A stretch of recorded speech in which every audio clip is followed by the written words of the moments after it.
Bonjour les amis, bienvenue sur Tu joues ou quoi pour cette nouvelle vidéo. Aujourd'hui c'est l'heure de King of Monster Island. Voilà, King of Monster Island, c'est un jeu édité chez Yellow de Richard Garfield, qui est forcément le même auteur que King of Tokyo et King of New York et de King of Tokyo Dark Edition, etc. Et aussi de The Hunger et puis d'autres jeux comme ça. Donc c'est un jeu pour 1 à 5 joueurs pour 10 ans et plus et pour des parties d'environ 45 à 60 minutes suivant le nombre de joueurs et suivant la difficulté également du boss que vous allez choisir. Donc c'est illustré par Paul Maffaillon et ce sont des splendides illustrations. Vous voyez un peu cette boîte comme elle est juste magnifique. Franchement, on croirait un jeu sorti des années 90 là, qui nous fait encore rêver, qui coûte super cher maintenant, là, genre l'île interdite, etc. Enfin, je sais plus si ça s'appelait comme ça, enfin l'île mystérieuse ou je sais plus quoi. Enfin bon, voilà, King of Monster Island. On voit tout de suite à quoi ça ressemble et puis on se retrouve, comment ça marche, on se retrouve juste après pour les avis. À tout à l'heure.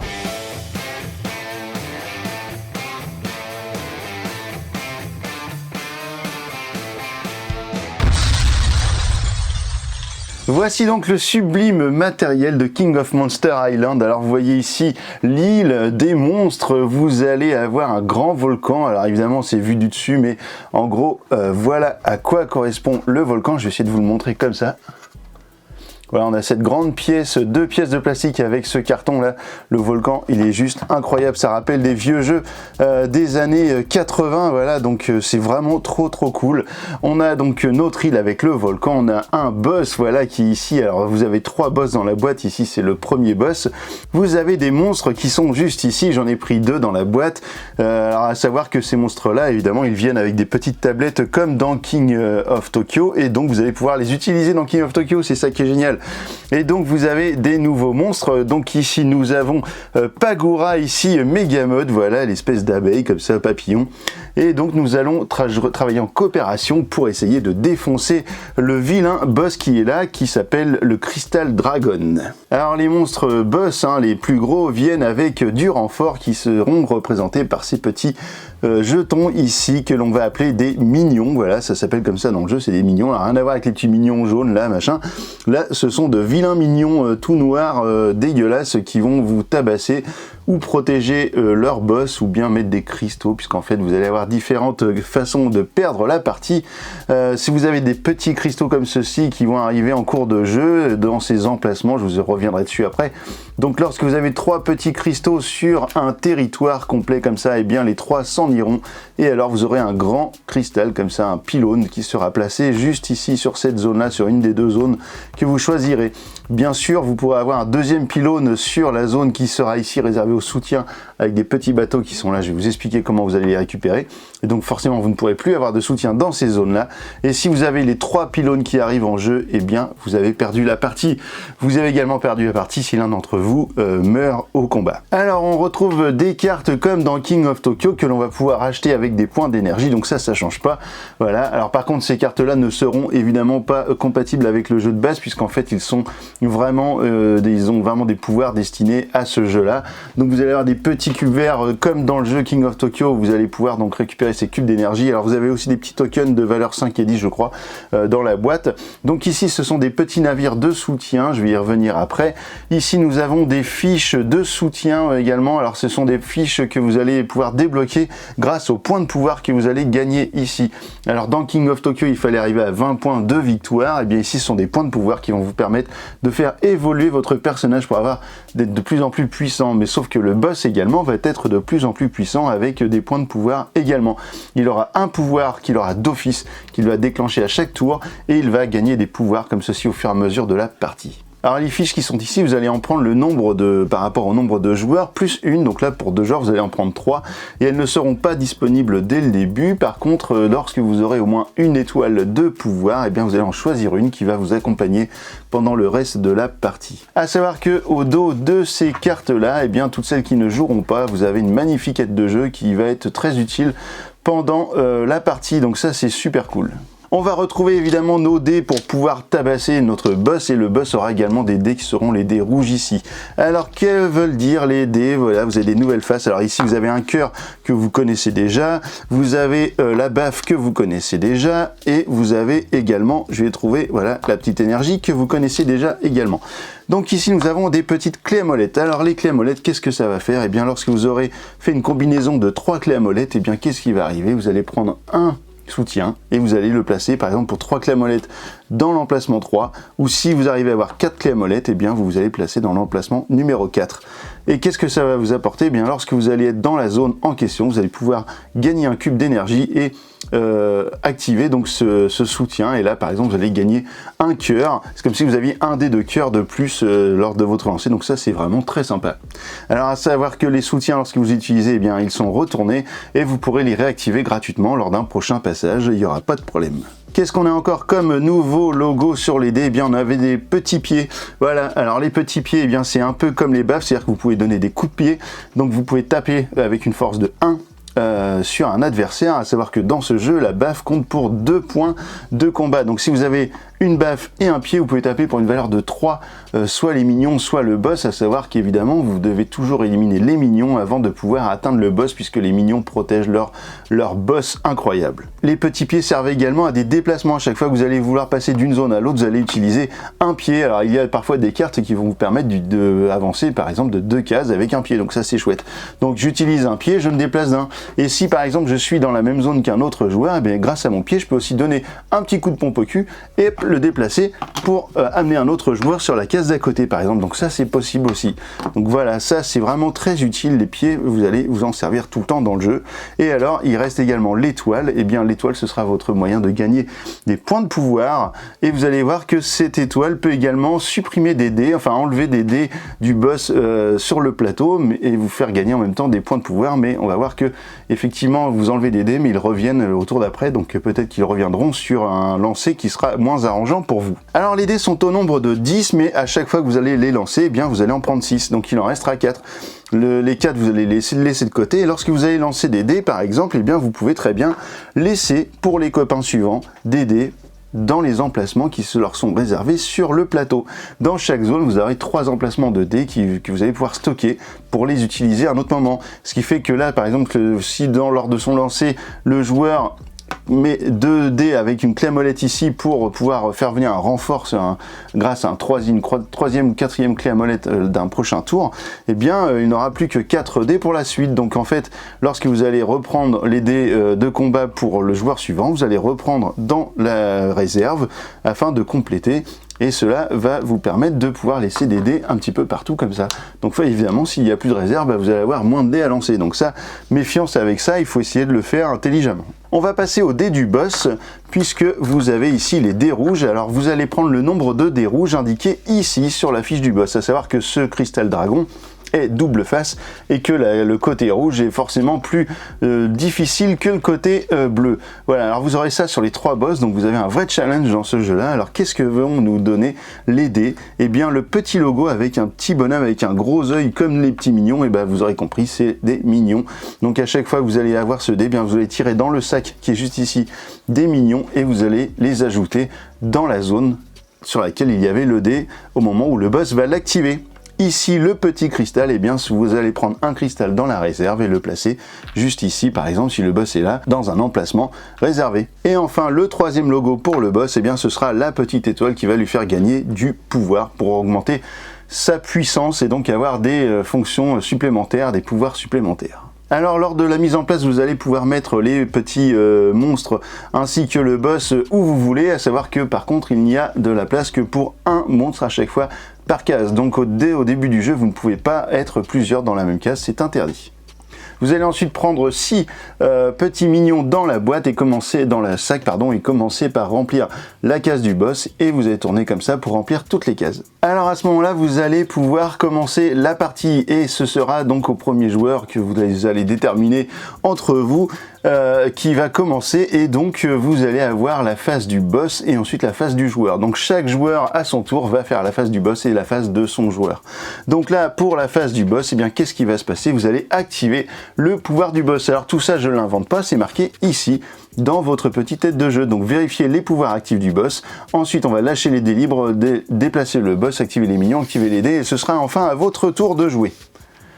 Donc on va activer les pouvoirs du boss. Donc le pouvoir il est ici, le boss est ici, et vous allez donc, avant le déplacement, j'inflige un dégât au monstre. Alors c'est soit au singulier soit au pluriel, hein, s'il y en a plusieurs, avec le plus de cœur dans ma zone et les deux zones adjacentes. Donc ces deux zones là, ici nous n'avons pas de monstres alliés dans ces zones là, donc le pouvoir du boss ne s'applique pas sur ce tour.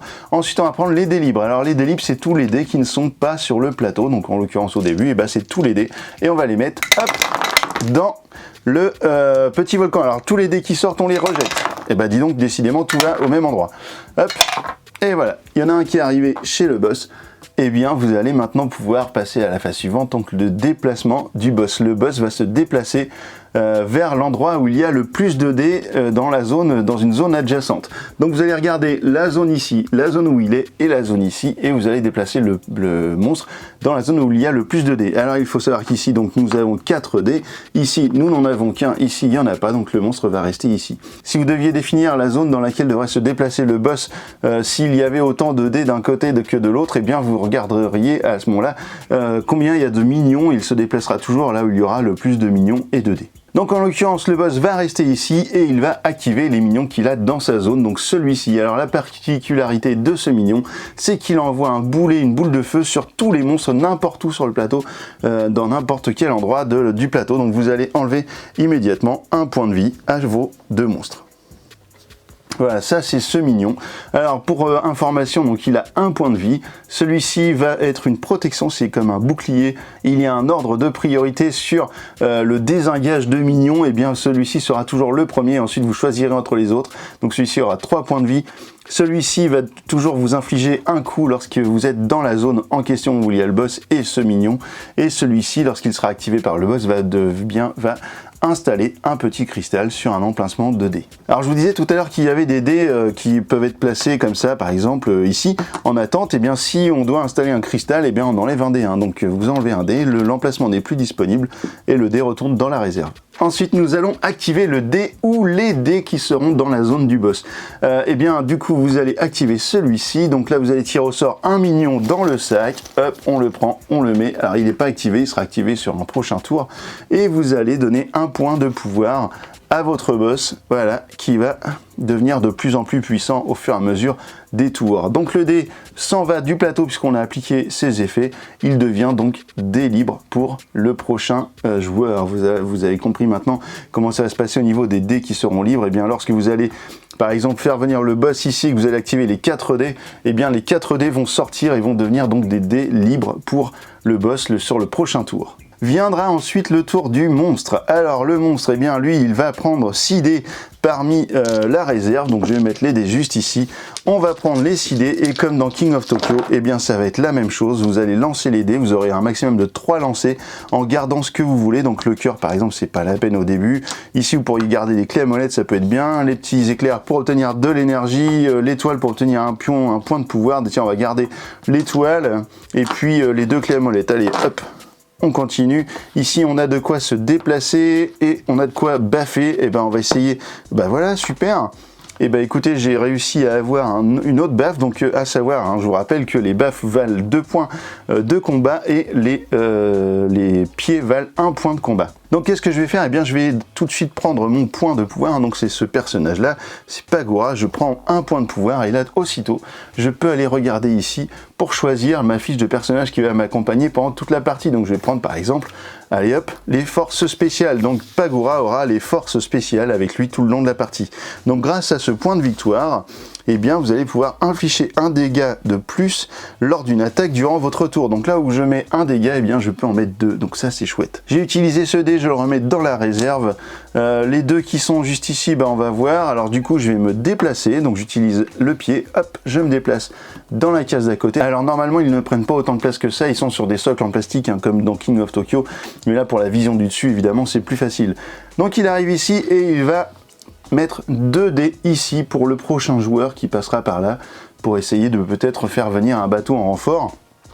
Et je vais utiliser donc mes 2 pads pour essayer d'éclater la tronche du mignon qui est juste ici. Donc là j'ai 4 points de combat, ici il en a 3, et ben voilà, hop, je l'enlève, je le mets dans le sac, et c'est fini pour mon tour. Donc j'ai fini mon tour, je garde ces deux dés là comme je vous disais pour un prochain tour, pour faire venir éventuellement un soutien. S'il y en avait un ici, j'aurais pu l'activer, c'est gratuit pour l'activer une fois qu'il est arrivé. Et du coup, si j'avais des cubes d'énergie, eh bien je pourrais, comme dans King of Tokyo, aller acheter des cartes. Et lorsque j'achète des cartes, eh bien je peux en acheter autant que j'ai de cubes d'énergie de disponibles, et à chaque fois on va en remettre une nouvelle quand on en achète une. Voilà, ça c'est la particularité également de King of Tokyo et qui est valide sur King of Monster Island. Alors une autre particularité de ce jeu, c'est que vous voyez peut-être ici, je vais le mettre juste ici, lorsque vous allez avoir des phases de dés énergie, eh bien vous aurez un cube d'énergie lorsque vous aurez une phase d'énergie, ça c'est normal, mais lorsque vous aurez un cumul de 2 phases énergie, eh bien vous aurez 3 cubes énergie. 3 phases d'énergie, vous en aurez 6, et voilà, vous allez pouvoir acheter des grosses cartes en cumulant comme ça les cubes énergie. Donc c'est pas 5 dés énergie pour 5 cubes, 5 dés énergie, bah, ça vous fait 15 cubes, c'est pour ça qu'on a des petits tokens avec des x10, etc. Ce que j'aurais pu faire également, c'était avoir en ayant mon personnage ici, c'était avoir des faces avec des étoiles pour avoir des points de pouvoir, et j'aurais très bien pu dire, eh bien j'enlève par exemple ces 2 dés en utilisant 2 étoiles points de pouvoir, j'aurais pris mes points de pouvoir sur mon personnage, et ces 2 dés seraient sortis et redevenus libres. Donc en fait vous videz un petit peu le plateau, mais par contre vous avez des nouveaux dés qui vont peut-être retomber à des endroits qui vous arrangent pas, avec des phases qui vous arrangent pas non plus, donc ça c'est toujours un risque à prendre. Et bien voilà, vous allez continuer comme ça, vous allez passer de joueur en joueur, vous allez à chaque fois faire la phase du boss et ensuite faire la phase du monstre, et vous allez donc tenter de finir le monstre en lui enlevant tous ses points de vie et l'empêcher de mettre les 3 pylônes sur le plateau qui vous coûterait évidemment la victoire. Et bah écoutez, voilà, on se retrouve dans un instant pour mon avis sur King of Monster Island. À tout de suite.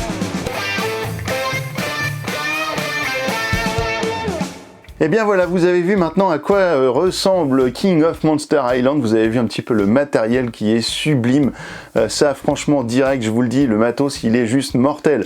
Voilà, comme d'habitude chez Yellow, on nous propose du matos qui est top, top, top, top, top. Déjà la boîte elle est magnifique, le volcan c'est super, moi j'adore, en fait on croit, c'est franchement... On est dans un jeu de société, mais c'est un jeu jouet, quoi. Voilà, on a trop envie d'aller jeter les dés dans le milieu, là.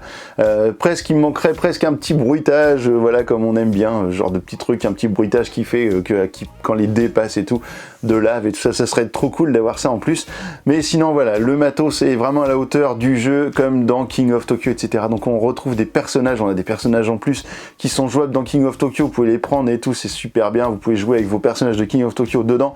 Vous avez 3 boss qui sont recto verso au niveau de leur fiche de personnage, voilà, pour une difficulté accrue. Vous avez un mode, je sais plus comment ils appellent ça, ou challenge ou je sais pas quoi, où il va falloir essayer de dézinguer les 3 boss d'affilée. Donc ça c'est en ne reprenant pas de vie, etc., en recommençant pas le jeu à zéro. Donc c'est vraiment, voilà, le mode extrême, quoi. Et puis donc au niveau de la mécanique, forcément vous étiez habitué à jouer, à vous coller des baffes entre vous, ce qui était plutôt super fun dans King of Tokyo. Et bah là en fait vous n'allez pas vous coller des baffes entre vous, vous allez lutter contre le boss. Ça peut être un peu déconcertant au début, je vous avoue qu'au début on s'est dit merde, au final on va peut-être perdre le fun du jeu, et ben au final non, franchement c'est tout autre chose, mais c'est vraiment trop chouette. Voilà, nous on a kiffé, pour l'instant on s'est focalisé sur le premier boss, on l'a défoncé dans les 2 côtés, mais c'était beaucoup plus dur sur le deuxième, ça s'est joué à pas grand chose, voilà, c'est vraiment trop chouette. Vraiment, si vous voulez vous faire un chouette cadeau pour Noël, alors dépêchez-vous, d'ailleurs, non, au moment où je vous sors la vidéo, en fait, Noël, je crois que c'est le demain, ou un truc comme ça, donc, bah, je sais plus, enfin bref, c'est peut-être trop tard, mais en même temps, avec les sous que vous aurez eu à Noël, peut-être que vous allez pouvoir vous acheter King of Monster Island.